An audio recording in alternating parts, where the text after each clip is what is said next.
तीरथ धाम आपके चरणों में, सारे तीरथ धाम आपके चरणों में। हे गुरुदेव प्रणाम आपके चरणों में, हे गुरुदेव प्रणाम आपके चरणों में। सारे तीरथ धाम आपके चरणों में, सारे तीरथ धाम आपके चरणों में। हे गुरुदेव प्रणाम आपके चरणों में, हे गुरुदेव प्रणाम आपके चरणों में।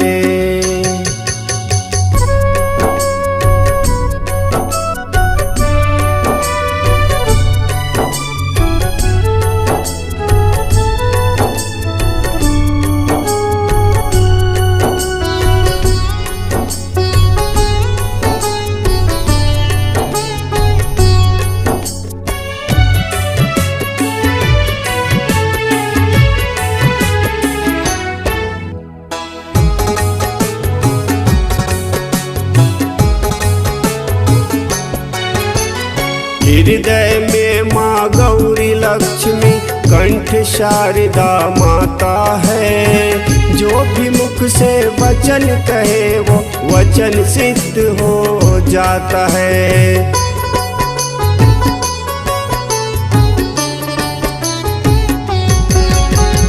हृदय में माँ गौरी लक्ष्मी, कंठ शारदा माता है। जो भी मुख से वचन कहे वो वचन सिद्ध हो जाता है। जो भी मुख से वचन कहे वो वचन सिद्ध हो जाता है गुरु ब्रह्मा, है गुरु विष्णु, है शंकर भगवान आपके चरणों में।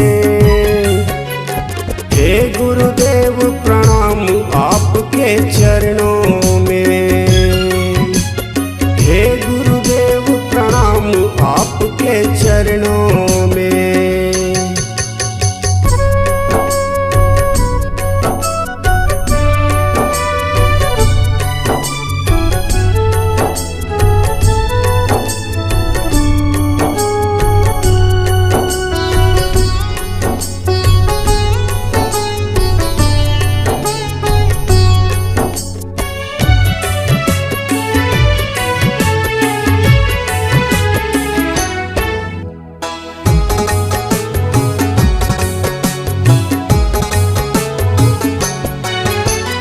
जन्म के दाता माता पिता है, आप कर्म के दाता है।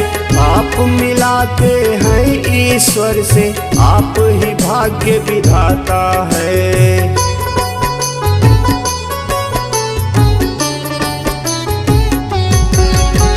जन्म के दाता माता पिता है, आप कर्म के दाता है। आप मिलाते हैं ईश्वर से, आप ही भाग्य विधाता है। आप मिलाते हैं ईश्वर से, आप ही भाग्य विधाता है। दुखिया मन को, रोगी तन को मिलता है आराम आपके चरणों में। हे गुरुदेव प्रणाम आपके चरणों में, हे गुरुदेव प्रणाम आपके चरणों में। सारे तीरथ धाम आपके चरणों में, सारे तीरथ धाम आपके चरणों में।